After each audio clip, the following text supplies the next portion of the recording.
Well, hi, and thanks for stopping by the Pellets and Pistons Airgun channel. Today we've got a dreary, drizzly day here in New England, so it's the perfect day to work inside on the bench. But I'm outside right now because I want to introduce you to the rifle that we'll be working on. Today I've got the BSA Stutzen Model RB2 rifle. This is just a gorgeous rifle. I picked this up recently in a lot of two of the BSA Stutzen. The other model was the model Mark 1, I believe it was called. But this one here is the newer version with a rotary breech, and I showed you how that worked on another video where I introduced you to the two rifles. But it's absolutely gorgeous. If you look at this with the full-length stock and the rosewood tip, it's just a beautiful rifle, but it doesn't shoot all that beautifully. It makes a lot of noise. It's got very low power. There's an F in the Pentagon stamp here, and for those of you who are not familiar with that, that means that the rifle meets the very strict German power output laws for air rifles, which I believe is either 6 or 8 foot-pounds. I'll have to look that up and I'll let you know a little later. Yeah, it's a very low power limit on the German air rifles before they're classified as firearms. And this one meets those specs, and we're going to do something about that too. I think we can boost the power just a little bit while we've got it apart. But at any rate, let me show you what it sounds like. This is an underlever cocking rifle, so you just release the underlever. Because of where the underlever hinges, it's a relatively difficult gun to cock. It doesn't give you optimal leverage, so you've got to be a fairly strong person in order to cock this gun. This isn't going to work for kids or small frame women. You're going to have to be a good size, fairly powerful individual to bring this lever down and cock the rifle.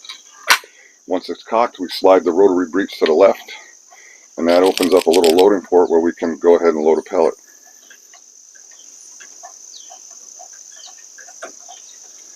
Once the pellet's in, we're ready to take a shot. I want you to listen to this gun. It's absolutely ridiculous, all the noise it's making. There's a lot going on in that gun, and we're going to try to tame that out and try to make this gun sound the way it should. And while we're at it, we'll try to boost the power output a little bit as well. So check this out. BSA Stutzen Model RB2.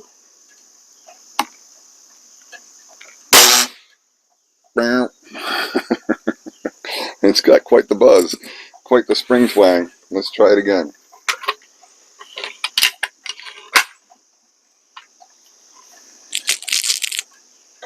I really love this rifle. It's worth the time that I'm going to put into it to try to make it shoot a little better. It's just such a pretty rifle. I've always had a lusting for these guns ever since I was a young man, and I finally got my hand on not one but two of them. They're slightly different models. This is the RB2, and I also have the model Mark 1, which was, I think, the predecessor to this model. But it's just a gorgeous rifle, and I want to spend the time to make it right. So check it out. Listen to this again.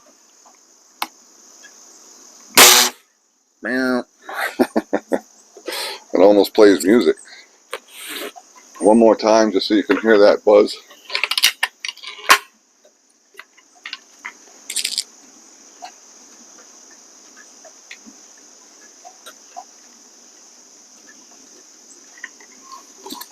Check it out. So anyway, that's what we're going to try to correct today. Today we're going to break the gun down, look it over, and try to decide what it is we're going to do in order to try to get this thing a little quieter.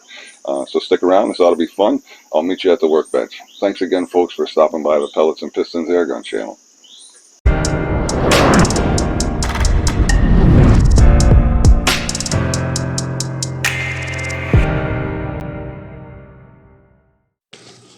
Okay, so the first step is to remove the stock.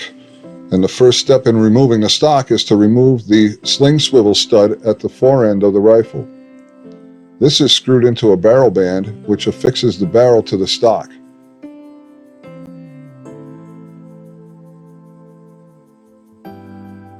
Once the stud has been removed, we move to the grip section of the rifle and remove a small rubber cap that covers the bottom of the grip and keeps the hole plugged where the through bolt goes into the action. A good size screwdriver will do the trick here.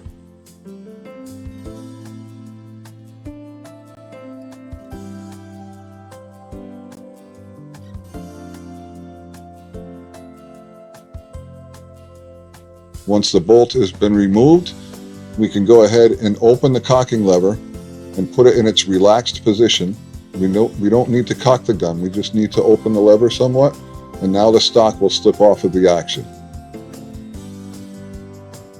We'll set that aside for safekeeping, and the next step is to drive out the pin where the cocking arm lever hinges.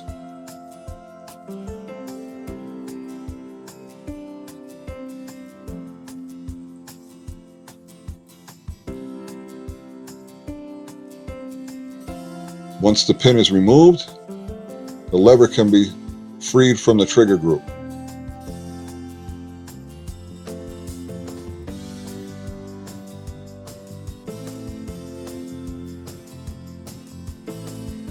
Now we move on to the cocking arm itself. There's a pin that runs through the cocking arm and the cocking rod, which is that rectangular piece that runs along the underside of the receiver. There's a small pin here that we need to tap out.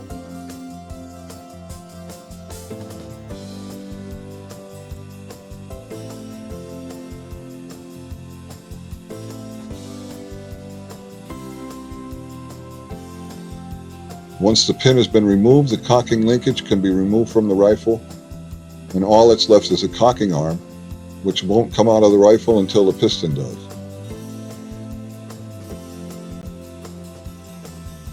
On either side of the cocking rod, there is a small spring which runs through the housing for the underlever latch.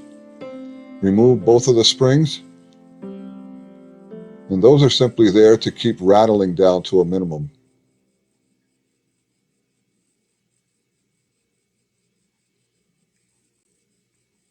Next step is to remove the trigger group from the rifle. However, there's a lot of spring tension here, so you have to be very careful.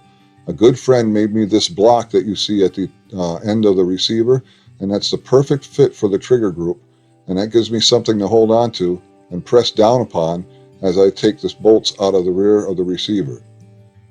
There's 3 bolts, one comes in on either side and then another comes in from the scope rail.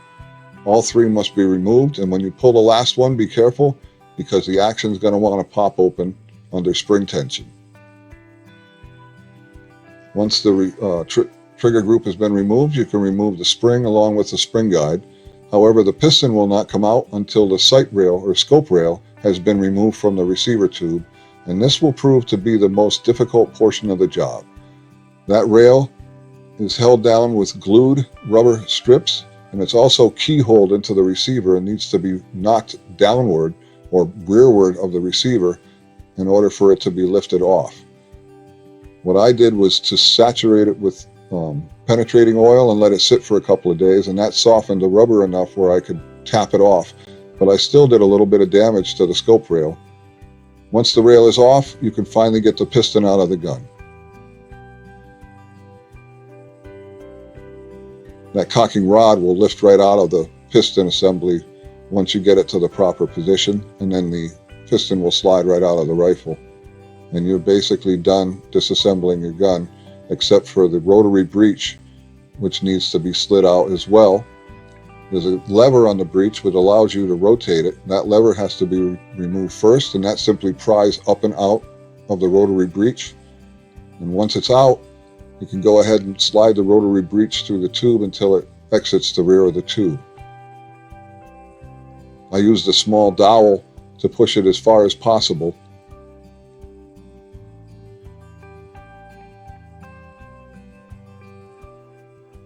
And then a couple of light taps on the bench, and the rotary breech will basically fall out of the receiver. And that's it. The gun has been disassembled, and we're ready to go outside and discuss what we've found. Okay, so we finally got the rifle taken down, and that was a chore, let me tell you. Getting that scope rail off that gun is one of the more difficult tasks I've had to do since I've been working on air guns. So keep that in mind if you decide to do this job. You may run into the same problem, and if you do, It looks like a good penetrating oil. For me, I used PB Blaster, and I let it soak for a couple of days just to soften those rubbers up. And once I did that, it came off, but it was still fighting me the whole way. So expect a chore when it comes to taking this rifle apart if your gun's anything like mine. But anyway, now that we've got it apart, we can look at the internals and get an idea of what's going on and where the noise is coming from.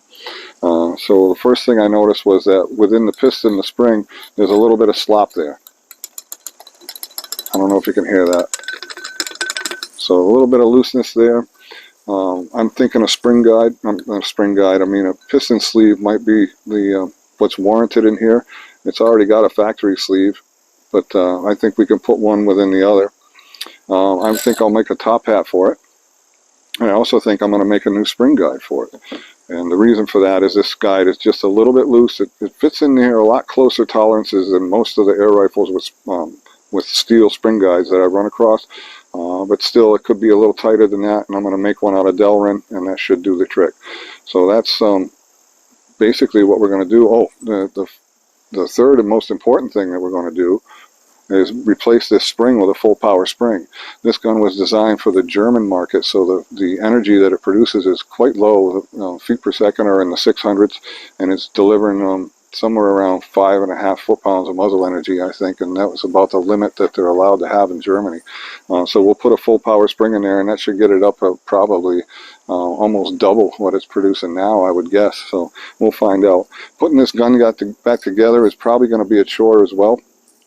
But we'll see what happens. I'm kind of interested to see what happens, but I'm kind of dreading the job at the same time. But at any rate, that's for another video. We're going to, the next video in this series, we're going to go ahead and reassemble the rifle with the new parts. The new parts being the spring guide, the top hat, possibly a piston sleeve, and also a new spring. And we're going to get some new seals, a new piston seal. Even though this one looks pretty good, we'll go ahead and replace it while we've got the gun open. And there's also a forward and a rear seal on the rotary breech that we're going to replace, just to make sure we're not losing any pressure at that point. You might as well do it all when you have a gun like this apart, because I don't ever want to take this thing apart again.